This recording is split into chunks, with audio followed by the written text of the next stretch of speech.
Yo creo que es muy difícil que tú le puedas enseñar a alguien el impulso creador. O sea, eso sí viene contigo.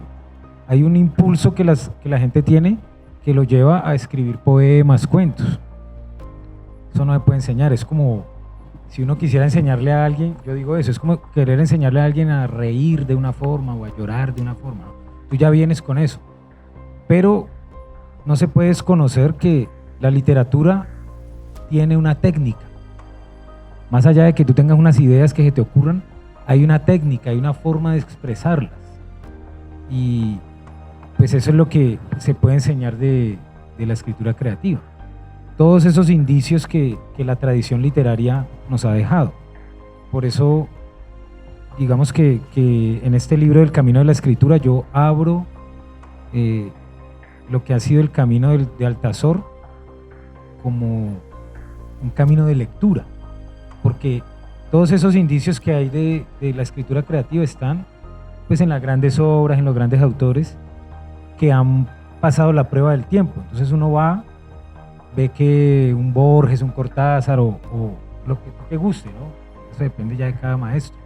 Uno ve que ahí ha pasado algo, que estos escritores han hecho X o Y mecanismo, y pues es lo que yo intento transmitirle a la gente. Y ya bueno, hay como unos hábitos que también yo lo hago como ejemplo y que en los talleres intento que la gente lo tenga y que creo que se adquieren, no en el mío, sino en el hecho de hacer talleres de escritura, y es la constancia o la disciplina de la escritura, ¿no? Porque la escritura es un oficio. Entonces uno no puede esperar a que se le ocurra 100 años de soledad, ¿no? Hay que trabajar y pues tú vas a llegar a un punto que es tu punto. Yo y Robinson tenemos muchas preguntas, pero yo quisiera que tú hicieras un autorretrato de tu trabajo, de dónde eres del mar, eres de la montaña, eres de un río, eres de un barrio. ¿Cómo ingresas a la literatura en la infancia o llegó tarde? Que nos cuentes, haznos un retrato, Gabriel. Yo soy una persona de barrio, me considero así. Yo soy del barrio Ciudad Córdoba, aunque hace 20 años no me asomo por allá, pero ahí viví mi infancia, que es el territorio de la imaginación.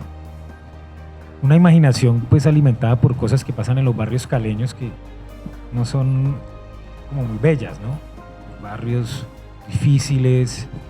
Yo era muy conocido en ese barrio porque jugaba fútbol, ¿no? Entonces era famoso, pues, y me llevaban a que jugara en otros partidos y eso. Llegué a jugar al Deportivo Cali bastantes años y me pasó lo que le pasa a todos, que esa es la excusa que todos decimos, me lesioné la rodilla.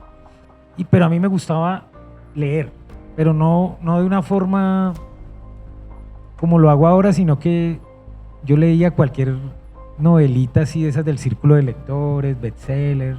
Yo no sabía quién era García Márquez ni Cortázar, los autores que me han influido tanto, sino que yo leía las historias y me gustaba como que uno adquiría vocabulario, como que la mente volaba, pues.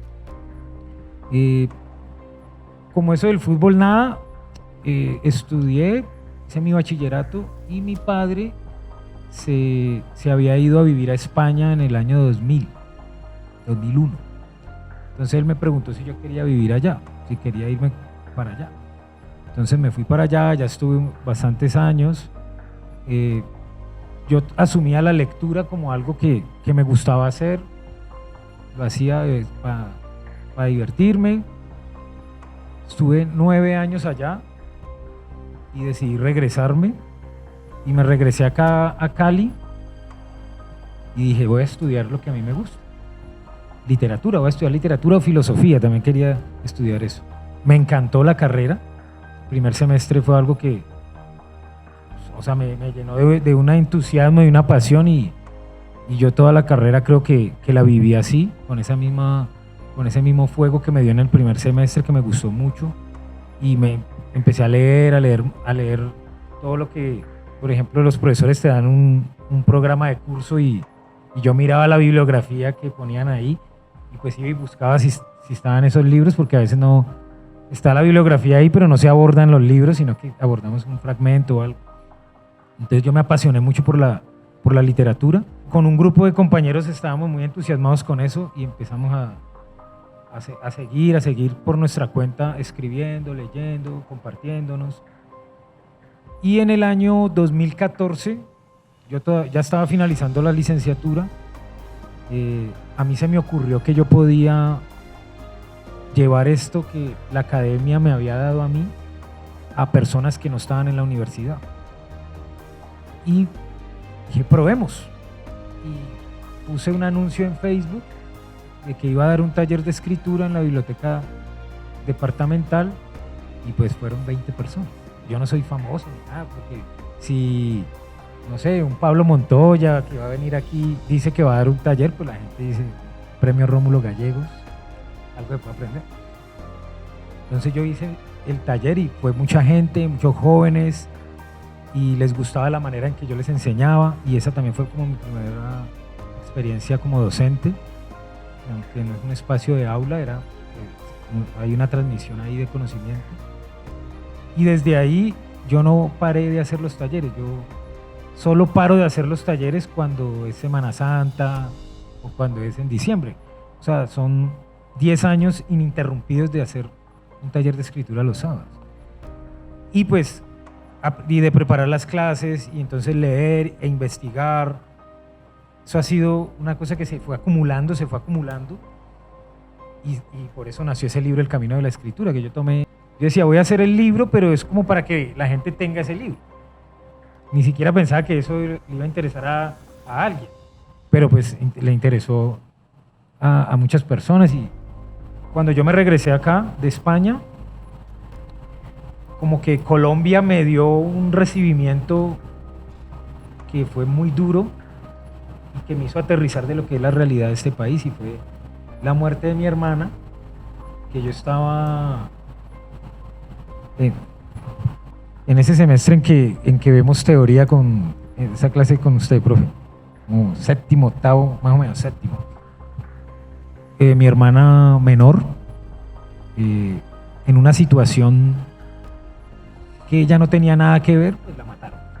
Así, una bala perdida. Fue como es que esto pasa aquí. Como que empiezas a preguntarte por qué pasó esto, y es porque estamos en un país donde pasa esto.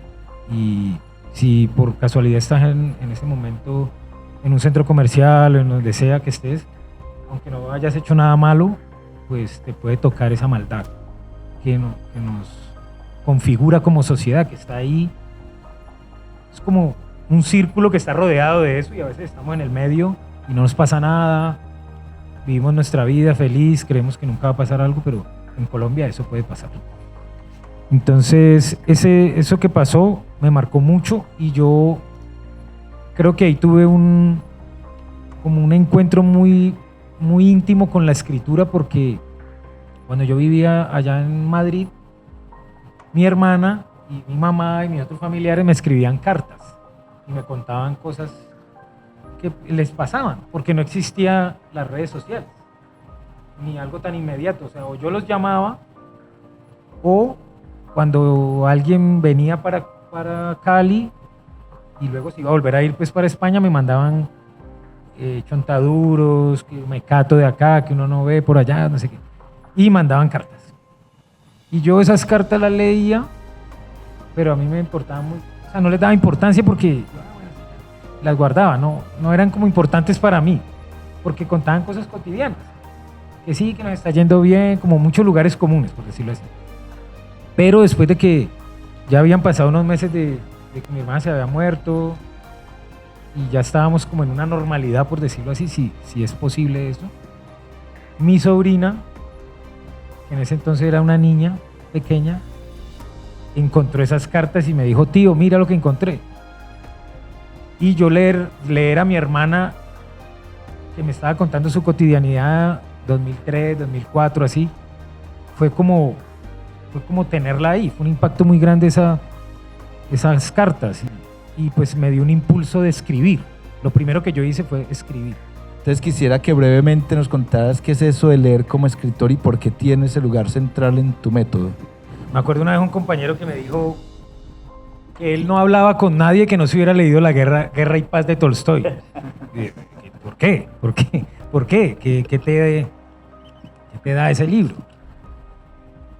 No es la cantidad de libros, sino cómo los leas. ¿Y con qué intención? Pues, digamos, el caso mío es que yo quiero aprender a escribir. Yo quiero ir añadiendo a mi caja de herramientas de escritor más técnicas, más cosas. Entonces, yo leo para saber cómo están hechos los textos. Hay personas que leen de otra forma, porque tienen otro objetivo. Digamos, y yo también lo hago porque yo enseño literatura. No escritura creativa, sino literatura, con jóvenes. Aunque también tengo un curso de escritura creativa, pero el que más doy es el de literatura. Entonces uno quiere buscar ahí ciertos conceptos, que ellos lo extrapolen. Se lee de otra manera ahí. Pero si tú quieres aprender a escribir, tienes que leer con esa óptica. Bueno, ¿por qué me gustó este texto? ¿Qué tiene este autor? ¿Qué hizo acá? No, resulta que el autor empezó, por ejemplo, in media res. Empezó en medio de la historia. ¿Qué implicaciones tiene que haya hecho eso? ¿No? Y no solo leer literatura. Pienso que eso también está en el libro. Y es que yo creo que hay formas narrativas en todo. Todo tiene una estructura y tú puedes copiar eso. Entonces, por ejemplo, el cine, o la música, o la fotografía, tienen unas estrategias para expresar lo que se expresa con ese arte, y uno puede tomar de ahí cosas. Entonces en el taller también hemos hecho eso, hemos cogido, vamos a ver este cortometraje y vamos a ver qué hizo aquí este cineasta, o escuchemos esta canción que nos suscita. Miren que, por ejemplo, la música, sobre todo la música que no tiene letra, ¿no? Se hacen ahí ciertos movimientos. Y yo pienso eso. La literatura, la creación literaria es un movimiento.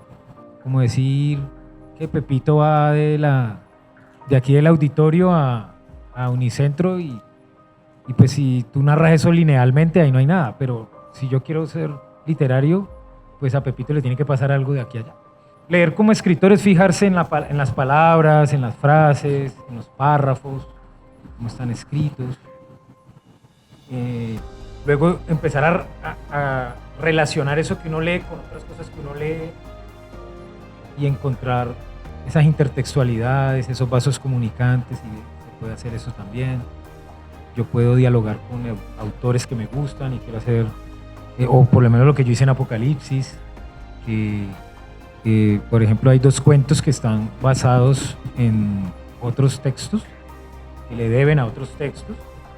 Expresamente, yo leí La carretera de Cormac McCarthy y hice un cuento que fue como mi carretera chiquitico, que es el de Sombra. O el cuento de Ballard, que se llama Escape, que es un bucle temporal, y pues en el libro también yo hice esa misma tópico, ¿no? que es de la ciencia ficción, de los bucles temporales. Entonces pienso que la lectura como escritor, que es vital para la creación literaria, es fijarse cómo está hecho el texto. No quedarme solo con el gusto. Ni tampoco decir, es que yo este año me leí 50 libros, pero si lo leíste de pasada, por competir, aquí 50 y soy el que más lee, pues si tú quieres ser escritor, eso no te aporta nada si tú no tomaste apuntes, si no leíste con cuidado, es como un leer fijándose, y es un leer que es una relectura. Tú presentas una serie de títulos que se refieren a canciones bailables en general, algunas de salsa, pero casi todas son como bailables, ¿no? Y no sé en qué mundo me crié yo. Yo me puse a hacer la cuenta y de las 13 canciones, hay una persona que hace el libro tuyo tiene 3 prólogos, y hay una que toca la canción Prostitución de los Lebrón, que no conocía. Pero tengo que decir que no conocía prácticamente 10 canciones de allí. Y para mí, yo les decía a ellos, para mí ha sido por algo del darwinismo, no negamos que las ficciones son supremamente didácticas. para mí ha sido un aprendizaje sobre Cali. Porque he leído un montón de música y me pongo a averiguar que la gente bailó, no, que bailó prostitución en el año 70. ¿Y dónde estabas? Yo en esa época ya era un viejo, de 20 años, de 23 años. Entonces, la relación con la música es muy curiosa por el estereotipo de que Cali es el lugar del baile, de la salsa. Cuando uno está en el exterior, es muy fácil que le digan a uno, ¡oh, Cali, salsa! Y no sé eso, no sé casi nada de eso. Pero curiosamente, en contraste con la gran novela de Andrés Caicedo, que iba a la música, donde la música es una manera de tejer, que significa las acciones, porque hay que ir a un concierto de Richie, o el contraste con el rock, ¿no? Es decir, que iba a la música. Aquí la música cumple un papel silencioso, rompiendo con el estereotipo de Cali y dándole una especie de, diría yo, de saludo extraordinario a Andrés Caicedo, porque aquí la música, los títulos están y a veces refieren de manera metonímica, sinecdótica, plateral, las canciones, pero la riqueza que hay cuando uno se mete con las canciones y con las letras, uno alcanza, por ejemplo, la primera canción que coloca una de las chicas que hace el prólogo, que es que la digo porque yo no la había oído sino hasta ahora que viste el libro, Prostitución, no está en el libro de él, pero una prologuista o prologuista, Gemírez con prologuista, ya hasta la confianza se ha perdido, pero en lo que yo he estudiado de textos futuribles, una de las cosas que se habla es que las distopías surgen por una tremenda desconfianza con el presente. Y termina diciendo también aquí, se está acabando el mundo. La pregunta mía es la relación de este libro con la música, esa manera tan particular de referirla, medio cómica, seria. Háblanos de eso. Pues yo soy muy salsero, o sea, eso es lo que yo escucho.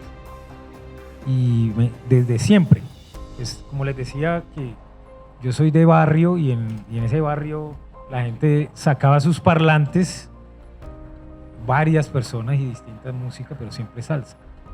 Y yo me aprendí quién canta tal canción, quiénes son esta orquesta. Que en la salsa pasa, por ejemplo, que hay orquestas que tienen el nombre del líder de la orquesta, pero ese no es el cantante. Hay gente que no le importa eso. Y yo me volví alguien que yo quería saber quién canta con la orquesta de Bobby Valentín, quién canta con la orquesta de Willy Rosario, y así, quiénes son los cantantes en esta producción de la Sonora Ponceña, de Y tenía acceso a un vecino, un vecino mucho mayor que yo, que era coleccionista. Y él tenía una pared de su casa llena de long plays. Y él me decía, Gabo, abajo en tal lado hay un disco de Frankie Ruiz y no sé qué. Y yo iba y buscaba y pon tal canción.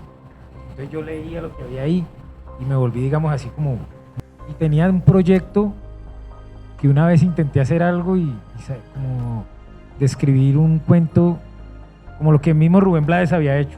Coger Pedro Navaja, esa canción Pedro Navaja, y contar la historia de ese personaje antes de ese episodio que narra la canción. Participé por primera vez en la convocatoria de la Secretaría de Cultura de Cali. Yo presenté una novela que yo escribí también sobre Cali, una novela, y quedé entre los finalistas, pero me dijeron algo revelador en el sentido que dio pie a este libro, y es que alguien del jurado dijo, no es muy caleña tu obra. Sí, está Cali, pero eso es otra historia, como que ellos querían algo muy caleño. Entonces yo me propuse hacer algo lo más caleño posible, pero que no fuera una copia de Andrés Caicedo, que es lo que siempre se hace cuando alguien quiere escribir algo muy caleño, empieza a hablar, a vocear en el texto y no sé qué, como si eso fuera lo Cali, ¿no? Y a decir que está en la Avenida Sexta. O sea, es como un Cali que no existe siquiera.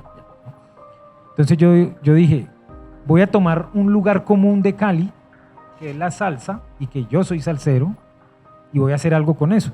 Y empecé a explorar, hice una lista de canciones que tenían personajes, o canciones que tenían un potencial literario. Y yo iba a hacer unos cuentos salseros, totalmente salseros, así pensaba, por ejemplo, hay una canción que se llama Juan Pachanga y es un personaje que rumbea y no sé qué. Dije Juan Pachanga, Juanito Alimaña, y así voy narrando Cali. También se me ha ocurrido hacer como unas ficciones, como unas autoficciones de decir que yo conocí a Héctor Lavoe, que conocí a estos cantantes y cosas así, pero no me salía nada de eso. Yo intentaba y no sentía como que había ahí forma de entrar en esas historias. Y escribí el cuento Me curo con rumba. Y ahí encontré el tono y encontré el mecanismo para hacer este libro, que fue la distopía. O sea, yo no era un autor, yo ni siquiera leí ese género. No era algo que... Porque muchas personas que cultivan géneros como la ciencia ficción o el terror, es que son enfermos por ese género. Y solo leen eso y solo viven inmersos en eso. No, yo había leído algo, pero no soy una persona que se puede decir que soy fanático a la ciencia ficción y a la distopía. Entonces dije, ahí está. Es una mezcla rarísima, es como salsa, pero distópico. Y los tres primeros relatos están muy imbuidos de las canciones. Digamos, incluso dicen frases de las canciones. Pero a partir de ahí que yo dije, ya tengo un libro. Yo dije, ya tengo un libro y de hecho hice el índice del libro. Y esta canción, esto me va a dar esta idea, esta me va a dar esta otra idea. Y ya empecé a escribir y yo escuchaba las canciones a ver qué me surgía. Pero ya no para narrar la canción, sino ideas. Ideas para narrar mi propia historia. Que incluso Junior, uno de los prologuistas, Junior Pantoja, él es un melómano y él lidera un grupo de salsa y tal. Yo le di a leer el libro por eso. Y él luego me dijo, que tú estabas ese día. Me dijo, pero esos cuentos me engañaron porque yo pensaba que iba a leer una cosa en la que se iba a ver la rumba, la salsa, y ahí no hay eso. Ahí es, como dice el profe, un silencio salsero, una no rumba. Quería hacerte, dos preguntas. La primera, pues digamos, la narrativa de las ciudades pues ha sido algo que se ha trabajado mucho. En este caso, se explora una manera de narrar la ciudad de Cali, ¿cierto? Después de muchos intentos. Una pregunta es, ¿por qué seguir narrando la ciudad, ¿cierto? ¿Por qué seguir tomando la ciudad como objeto narrativo? Y porque, y a través de la distopía, ¿qué le aporta la mirada distópica a esa narración de la ciudad? Es decir, ¿cuáles son los elementos de la distopía y qué punto de vista particular aporta la distopía a la narrativa de la ciudad? Pues ha pasado que tenemos un escritor que nos narró con mucho acierto, porque creo que la identidad de Cali es esa de Andrés Caicedo, aunque Cali ya cambió, se sigue pensando que en el caleño así. Y para que la ciudad evolucione también es necesario narrarla, es necesario dibujarla, salirnos de los estereotipos también, ¿no? Es una sombra muy alargada. Incluso yo estaba hablando con los profes, estábamos hablando el otro día con Urriago y estaba también el profesor Alejandro, y entonces me dijeron, qué obsesión de los escritores de Cali con la ciudad inundada, ¿no? Entonces yo dije, pues yo no sé. Y me dijo, sí, eso ya lo ha dicho no sé quién. Yo no sabía. Que muchos autores han hecho cuentos que Cali está inundada. Entonces, como, ¿por qué será? No sé, porque tenemos miedo a la lluvia, ¿o qué? Aquí en Cali nos da miedo como eso, no sé qué pasa. Entonces... Somos muy cobardes. Sí, con el agua.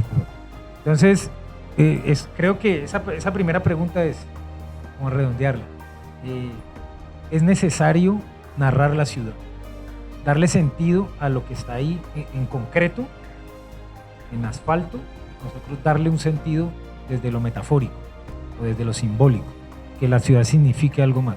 Creo que esta ciudad necesita esos relatos, necesita que se hagan esas conexiones. Lo hace la música mucho, ¿no? Pero también es necesario desde el otro lado. Y bueno, y la distopía, que en estos días me pasó algo muy gracioso con ese término, y es que me invitaron a hablar del libro y yo dije, voy a invitar a mi mamá y a mi papá y a mi familia para que vayan a escucharme hablar del libro. Entonces mi mamá estaba ahí y tal. Y cuando se acabó todo y yo hablé, me dijeron, mi mamá se había leído el libro. Mi mamá se leyó mi libro y yo comprobé que se lo había leído porque le hice preguntas y todo para ver si se lo había leído. Le hizo examen a la Le hice mamá. un examen. ¿Qué pasó ahí? ¿Qué entendiste? Entonces yo le dije, mamá, ¿usted que no preguntó algo? Me dijo, no, pues, ¿qué es una distopía? Me dijo, no, no sé qué es eso. Porque eso uno cree desde el lugar acá de la literatura que todo el mundo sabe qué es eso.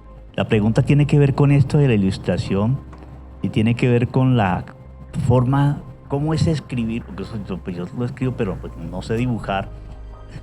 A veces yo no sé por qué hago algo de clases y hacer. El caso es que cómo integras eso a tu dibujo. Un modo sería, hago el texto y luego lo ilustro. Háblanos de la integración de tu dibujo al texto, además porque estabas escribiendo en ese Face a veces pequeños retratos de autores con unos dibujos muy potentes, muy de los rostros. Háblanos de la integración, tu dibujo y la escritura en este libro y en general. Caso del libro, no es nada así extraño, es algo supremamente práctico. Resulta que yo estaba hablando con los de la editorial, ya el libro se iba a hacer y todo. Entonces, estoy hablando con el que va a hacer la portada, ¿no? Entonces el man me dice, no, Apocalipsis, mira, yo me imagino un libro con un fuego y el infierno. Y yo digo, este man no ha leído el libro. No, le digo, no, el libro no es eso. El libro no tiene nada del infierno ni nada de eso de como bíblico, pues. Le digo, el libro tiene unas cosas de Cali, por eso el juego de palabras. Entonces le dije, yo quiero algo así. Y lo dibujé. Le dije, mira, por ejemplo, las tres cruces, y le hice un boceto. Le dije, esto. Pero me dijo, está muy bueno. Está muy bueno, muy bueno. Y él le hizo como esto. ¿Qué te parece esto? Y dije, no, yo voy a hacer la portada. Esto había sido como un ejemplo. Entonces fui y hice la portada como está, tal cual. Estuve como 3 días, la dibujé. Dije, esta es mi propuesta. Y también porque yo soy, bueno, los que de pronto han estado en los talleres y eso que me conocen de varios años, Ángela, yo soy atacado. Yo hago las cosas a un ritmo que de pronto nadie me puede seguir. Yo quiero todo con un método. Y cuando dependo de otra persona me va dando como algo, ¿no? Entonces esas personas que diseñan y eso demoran mucho, pues yo considero, ¿no? Por ejemplo, con mi amigo Jonathan, que hace los diseños de Altazor y todo eso, yo sé que él se va a demorar, entonces digamos, yo quiero esto para esta fecha, se lo paso con una antelación bastante porque yo sé que él se va a demorar y ¿por qué demoran tanto? Esta pregunta tiene que ver con Plantación Adentro. A ver, ¿por qué Plantación Adentro? Porque es una de las 4 canciones que conocí desde el 78. Por mi célula de izquierda de esa época, ¿no? Era un himno oír esa canción. Entonces, por ese lado Y ese texto me pegó mucho, lo vi. Y el papel de Buciraco. Pero es que al leerlo yo sentía como este modo de poner escenas de la vida terrible colombiana. Ese cuento está basado en una masacre que hubo en Llano Grande. No sé si se recuerdan ese suceso que fue unos niños que los mataron. Puede ser. En Llano Grande. Y yo tomé ese hecho y tomé un verso de la canción que dice que sombras son la gente y nada más. Entonces, yo también quería mostrarle al lector los prejuicios que tiene el lector. Entonces, yo por ese entonces me había leído una novela que se llama Beloved, de Toni Morrison. Y ella ahí hace unas cosas increíbles. Es una escritora impresionante. Me leí un ensayito de ella que habla del racismo en la literatura. Entonces ella dice que en la literatura hay un racismo muy sutil y es el que plantea estos narradores que dicen la raza del personaje que es afro, pero no dicen la raza del otro personaje porque es blanco. Entonces el cuento, yo planteo porque han matado a un niño, A un niño. han matado a un niño, y bueno, y toda la situación de la distopía, pues es una parte en la que Cali está supremamente destruida, como en lo que no es el distrito, y la gente le ha tocado emigrar al distrito, que fue lo único que se salvó de un cataclismo. Y desde el entierro hay un racismo, pero no se dice. Lo que yo quería mostrarle al lector es que el racismo está en señalar ciertas cosas del otro. Entonces este personaje que está narrando, está ahí el féretro y están en el velorio, y él dice cómo lloran tan diferentes, con su pelo tan diferente, su nariz tan diferente, y todo es diferente, pero no digo cómo es, solo lo señalo. Señalo esto, señalo lo otro. Y es un impacto cuando tú puedes hacer eso y ver que el racismo es una práctica que va en muchas direcciones. O sea, no es solo contra una comunidad, sino que es como del humano, de hacia el otro. Entonces ahí me toca como hacerles el spoiler, porque el personaje está en el velorio, narra, y él es testigo de la muerte del niño. Él es otro niño. Él sabe que a ese niño no lo mataron como lo mataron. Él sabe que fue un crimen racial, pero nadie le cree. Y entonces él dice, sí, pero es que yo vi que él se fue para allá porque apareció todo muerto por acá. Eso tuvo que ser que lo cogieron y lo mataron. Entonces el papá le dice, sí, pero deja de estar defendiendo blancos. Entonces yo quería mostrarle al lector que cuando tú marcas que el personaje tiene el pelo diferente, el prejuicio lo va a llevar a imaginar de una del afro. Pero en el relato no se dice que el pelo sea afro, ni que la nariz sea de un afro, ni nada. Incluso personas que lo leyeron afro me dijeron, yo sentí que era afro. ¿Pero por qué? Léelo otra vez y vas a ver que ahí hay un prejuicio también, en que pensemos que esa es la persona que se puede racializar. Cualquiera se puede racializar si es la minoría, si eres el débil. Y en este cuento resulta que los blancos, como toda esta parte de Cali quedó arruinada, son los que se han ido, como digamos, de refugiados a donde viven las personas afro, y son la minoría. Entonces son los que, porque están acá, que vienen acá, nos quieren quitar el trabajo, todo lo que se hace contra la otra, como que lo que en nuestra realidad sucede, ¿no? Yo quería mostrar ese racismo que yo creo que sí es una de nuestras enfermedades sociales, aunque somos una ciudad que es negra. Yo considero que es una ciudad negra, y que el racismo comparado con Medellín, Bogotá, por quedarnos en las ciudades de acá, es menor, porque tenemos una afiliación con lo afro muy grande. Yo por lo menos me siento muy cercano a lo afro, porque me crié con amigos afro, porque me gusta la música afroantillana. Es como tiene esa identidad muy grande. Entonces quisiera que nos contaras cómo llegaste a esa idea de Sonido Bestial para darle la vuelta al mito de Buciraco, que es un mito caleño por excelencia. Bueno, está el mito de que el diablo apareció en Juanchito, ¿no? Que Jenny Alzate lo tomó para su Buciraco. Ella hizo esa asociación. O sea, yo le robé esa idea a ella, porque Buciraco no es el de la discoteca. El de la discoteca es el diablo, ¿no? Buciraco no, pero ella hizo eso y me pareció genial. Entonces yo dije, yo quiero hacer mi Buciraco también. Yo quiero tener mi versión. Pero este Buciraco es irreal. Es lo que es un mito. No es verdad que se apareció, no existe.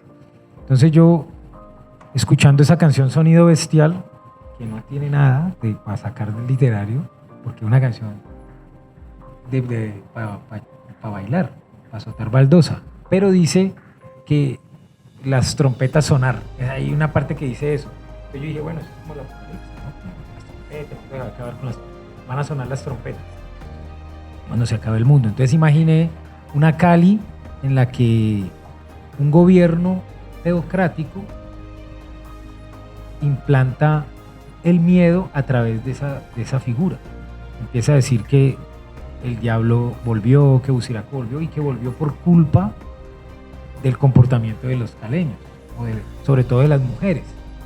Y es un relato que habla de maltrato a la mujer, o de ese odio a la mujer, más bien, más que maltrato, es uno porque las mata. O sea, aparecen mujeres muertas. Yo quise narrar el texto muy sutil, si tienen la oportunidad de leerlo. Todo esto que yo les estoy explicando no está en el cuento, está muy sutil, porque es una anciana que está narrando eso que pasó. Te estoy dando un mundo, pero es intuido, y tú lo vas a completar, lo tienes que completar. Yo solamente te voy a decir los resultados de ese mundo. Esa intuición a mí me vino de Borges, que Borges dice en la postulación de la realidad eso. Dice que para crear una realidad literaria, pues se dan los detalles más significativos y se da el efecto de esos detalles, más no se explica nada. Entonces yo quise hacer eso, y eso es uno de los relatos que más me gustó hacer. Creo que pude dar una voz interesante, que es de esta personaje Estela, que es la que narra ahí. Entonces, y ahí también quise meter a Andrés Caicedo un poco, ¿no? Porque el otro apellido de Andrés Caicedo es Estela. Entonces yo dije, voy a ponerle ese nombre para que quede ahí como cifrado Andrés. ¿Crees que en algún momento se jodió Cali para escribir este libro? ¿O no crees eso? ¿En qué momento? Para mí ya estaba jodida. Pues yo la recibí jodida. No sé si en algún momento fue... yo no viví esa Cali cívica, por ejemplo, esa que decían que la gente hacía fila y todo eso. No, eso existió. Yo no sé si eso existió, ese mito, ese es otro mito. Para mí estaba una utopía. Para mí Cali siempre estaba mal. Digamos, yo iba al extranjero y volvía, ¿no? Cuando yo volvía, pues me gustaba, me siento cómodo, porque no, allá pues eres el ajeno y te tratan de una forma diferente, aunque nunca recibí como maltrato, pero se nota. Cuando estaba aquí, aunque sea feo, esta es mi ciudad, me siento bien, pero yo notaba la diferencia. Entonces uno cuando va a otro lado y dice, ¿por qué dicen que esta es la sucursal del cielo? No tiene nada de cielo. ¿Por qué la gente defiende esto? Si tú le dices a alguien en las redes sociales, yo digo esto y lo escribo, Cali está jodido, esto está lleno de huecos, esto es feo, esto es el único pedazo bonito, es el del bulevar, y eso, es el oeste, lo único bonito. Me van a decir, váyase. Entonces, ¿para qué está acá? Váyase, y no le gusta, váyase. Que por eso es que estamos como estamos. No, estamos como estamos es porque la gente no critica, porque la gente no exige que las cosas estén mejor. Yo siempre he estado así. De hecho, miren, yo siento un temor con mi libro. Entonces yo, por ejemplo, en donde yo trabajo, me da temor que piensen que yo estoy criticando a ciertas personas, y no lo estoy haciendo. Como exprofeso, ¿no? Simplemente que es que la ciudad es así. Y pensamos que no se puede criticar, ¿no? Que no se puede decir, sino que incluso hice un taller sobre, después de publicado el libro, me llevaron a hacer un taller de la ciudad. Entonces la gente, yo le decía que escribieran sobre Cali, y pues planteé ahí unas cosas, unas consignas y unas reflexiones, y la gente quiere edulcorar. Yo no, eso no sirve. Edulcorar no sirve porque eso es mentira. Cali no es así. Y la brisa, no brisa ni nada, eso no existe. Eso no lo pongas en un texto. Es un lugar común. Que el chontaduro, que la brisa, que no. Hay que narrar la ciudad como tal. Y yo pienso que incluso esa es la riqueza literaria de Cali también, de que está jodido.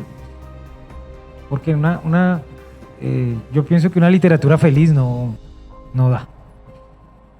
No creo en la literatura feliz. Entonces yo quería preguntarte, ¿cómo crees que la inteligencia artificial podría influir en la creación literaria y en la experiencia de los lectores en un futuro? Yo tengo una opinión sobre eso. Pues yo no sé si estoy siendo muy utópico, no distópico y no utópico. Yo creo que no va a pasar nada con eso, porque la inteligencia artificial es una herramienta que produce unos textos y genera unos textos pero no es literatura, eso no es literatura. Pues veo que hay una fuerte crítica social pues de lo que vos decís, no solo pues de la cultura caleña, sino colombiana. Entonces mi pregunta va más pues desde tu punto de vista, ¿cuál crees que deba ser el papel de la literatura frente a estos conceptos, lo político y lo social? El papel de la literatura solo se debe a sí misma, a la literatura.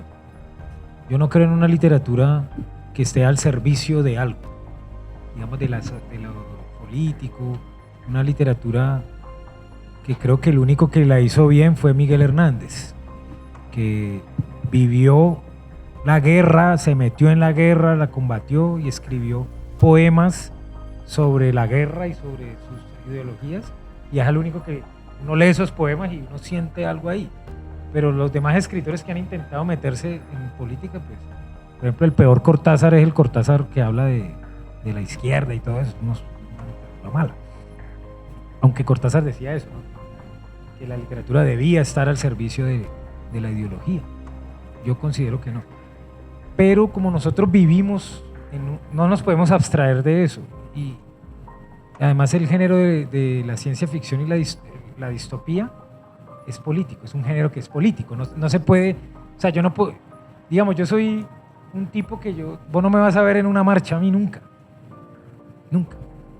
No creo en eso, de hecho. Aunque es impopular, sí, para ser un ibayuno. Que soy un compañero indiferente. No estoy ahí, Yo me quedo acá en mi casa y digo, ¿yo qué voy a hacer allá? Yo hago más de pronto enseñando en un salón de clase. Gabriel Rodríguez, escritor y docente, ha emprendido una proeza aérea, el juego interno de la escritura en sus alumnos. Lleva siendo un animal metafísico que enseña historias desde hace una década. Un altazor, el doble de sí mismo, cada sábado en su taller de escritura. La poesía se propaga por todas partes, nos dice Huidobro, y Gabriel, como un árbol que se nombra con el viento, extendió sus clases en forma de libro. El camino de la escritura, reflexiones sobre la escritura creativa. Este rumbo se propagó con las palabras, con la premisa escribir es reescribir, leer de una forma creadora, permitiendo que el texto tome un nuevo aliento y busque su voz en un viaje en paracaídas. Cuando se sugiere un taller de escritura creativa, suele levantarse alguna voz para cuestionar la posibilidad de enseñar a escribir literatura. Lo cierto es que la creación es misteriosa y el camino más visible en medio de la niebla es la lectura. En su taller, Gabriel enseña a leer como un escritor. Cada alumno aprende a hallar una senda irrepetible para encontrar su voz, convirtiéndose así en el dueño de su proceso creativo. Más allá del mito de si se puede o no enseñar a escribir, Gabriel sostiene su verdad inquebrantable: sí se puede enseñar a leer, y esa lección es fruto de haber encontrado su camino en la escritura. Gabriel ha soñado con alcanzar una verdad, la busca en lo urbano. Para Gabriel la ciudad no es un lugar, sino la gente que la habita. Es el rostro fatigado de sus habitantes, el peso de sus corazones y la edad de sus almas. En la búsqueda de la exactitud del lenguaje, Gabriel logró condensar la esencia de esta ciudad en el microrrelato ganador de Cali en 100 palabras. A partir de aquí, nuestro autor invitado comienza a caer en la ficción de una ciudad que se cura con rumbo, se adentra en la canción y el silencio que define a Cali, o como él mismo la describe, en las arrugas de sus esquinas, en sus cerros canosos, en los barrios caídos y en el sobrepeso de sus hospitales. Gabriel, cuando se trata de encontrar verdades literarias, sumerge hasta el último abismo del silencio, confiando en su paracaídas. Apocalipsis es la ciudad de la posibilidad, la respuesta a la pregunta: ¿qué pasaría si? ¿Qué pasaría si se prohibiera el baile? ¿Qué pasaría si el sol inclemente de Cali desapareciera y solo existiera la tiniebla? ¿Qué pasaría si la comunicación fuera a través de implantes? ¿Qué pasaría si las mujeres no tuvieran derechos? ¿Qué pasaría si se extinguieran los hombres y la única forma de embarazarse de un varón fuera viajar en el tiempo? ¿Qué pasaría si Cali se inundara y desaparecieran sus cerros y la palabra tumba? ¿Qué pasaría si no pudiéramos tocarnos? ¿Qué pasaría si se prohibiera el color? ¿Qué pasaría si se pierde la sensibilidad humana y los bebés pudieran venderse? ¿Qué pasaría si el racismo no tuviera condena que el clasismo no fuera un dilema social. Los 12 destinos posibles de Apocalipsis captan la esencia de los distópicos. Los mitos que nos configuran como sociedad y la constante guerra entre el individuo y el poder opresivo. Esta ciudad, una cala imaginada, muestra la sombra y la palidez de sus fantasmas.